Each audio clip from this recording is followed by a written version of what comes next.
আজি মই আপোনালোকক পৃথিৱীত থকা এনেকুৱা প্ৰাণীৰ বিষয়ে ক'ব গৈ আছোঁ যাক চাই আপোনাৰ চকুত বিশ্বাসেই নহয়। মানুহে কয় যে এইবোৰ পৃথিৱীৰ প্ৰাণী নহয়, বেলেগ প্লেনেটৰ পৰা অহা এলিয়েনহে হয়, যি এই পৃথিৱীত আহি নিজৰ স্থান বনাই লয় আৰু এই পৃথিৱীৰ প্ৰাণী বুলি জনা যায়। মানুহে ইয়াক কুদৰতৰ কৰিশ্মা বুলিও কৈ থাকে। তো আহক পলম নকৰাকৈ সোনকালে ইয়াৰ বিষয়ে জানি লওঁ। আৰু যদি আপুনি এই চেনেলত নতুন তেনেহ'লে ছাবস্ক্ৰাইব কৰা পাহৰি নাযাব। প্ৰথম নম্বৰত আহে ব্লু ড্ৰাগন।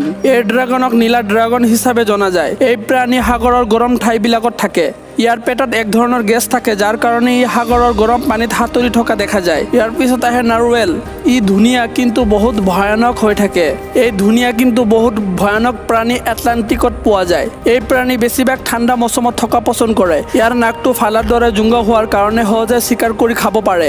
এই ভয়ংকৰ জীৱ নিজৰ দৰে দেখি পোৱা প্ৰাণীৰ লগত থাকে কিয়নো ইয়াৰ আকৃতি চাই বেলেগ প্ৰাণী ইয়াৰ ওচৰত আহোঁতে ভয় খায়। মানুহে ইয়াক সাগৰৰ এক প্ৰজাতিৰ মাছ বুলি কয়। থ্ৰ'নি ড্ৰাগন। এই ড্ৰাগন দেখাত যিমান ভয়ানক হয় তাতকৈ বেছি চতুৰ হয়।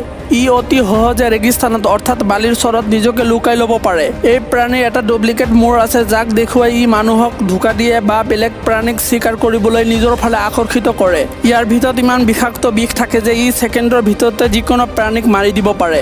ইয়াৰ পিছত আহে লাউলেণ্ড ট্ৰেংক। এই নামৰ সৰু আৰু আচৰিত ধৰণৰ দেখি পোৱা জীৱ আফ্ৰিকাৰ শুকান ঠাইবোৰত পোৱা যায়। ইয়াৰ মাজত এটা ইণ্টাৰেষ্টিং কথা এয়া হয় যে ই সৰু সুৰা প্ৰাণী আৰু সাপৰ দৰে শব্দ ওলাব পাৰে, যাৰ জৰিয়ে ই চিকাৰক আকৰ্ষিত কৰে আৰু তাৰ গাত থকা কাঁইটৰ জৰিয়ে চিকাৰক জখমী কৰি দিয়ে আৰু নিজৰ খাদ্য বনাই লয়। ইয়াৰ পিছত আহে মেণ্টিছ শ্ৰিম্প।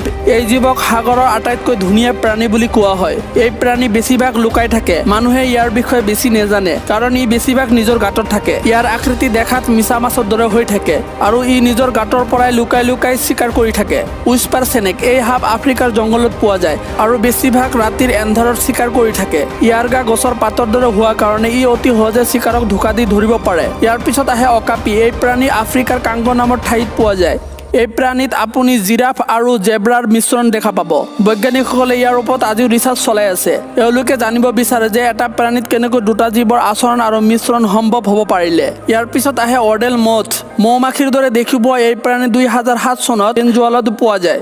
এই প্ৰাণীৰ আৰু দ্বিতীয় পোৱা নাযায়, এইটোৱে একমাত্ৰ বুলি জনা যায় আৰু এতিয়া এই প্ৰাণী বৈজ্ঞানিকসকলৰ ওচৰত সুৰক্ষিত আছে। তো হে দোস্ত, এয়া আছিল পৃথিৱীৰ কিছুমান অচিনাকি প্ৰাণী। ইয়াৰ বিষয়ে জানি যদি আপোনাৰ ভাল লাগিছে তেনেহ'লে আমাৰ চেনেলটো ছাবস্ক্ৰাইব কৰক আৰু ধুনীয়া ধুনীয়া ভিডিঅ' পাবলৈ লাইক আৰু শ্বেয়াৰ কৰিব বুলি আশা কৰোঁ। ভিডিঅ' চোৱাৰ কাৰণে চবকে ধন্যবাদ।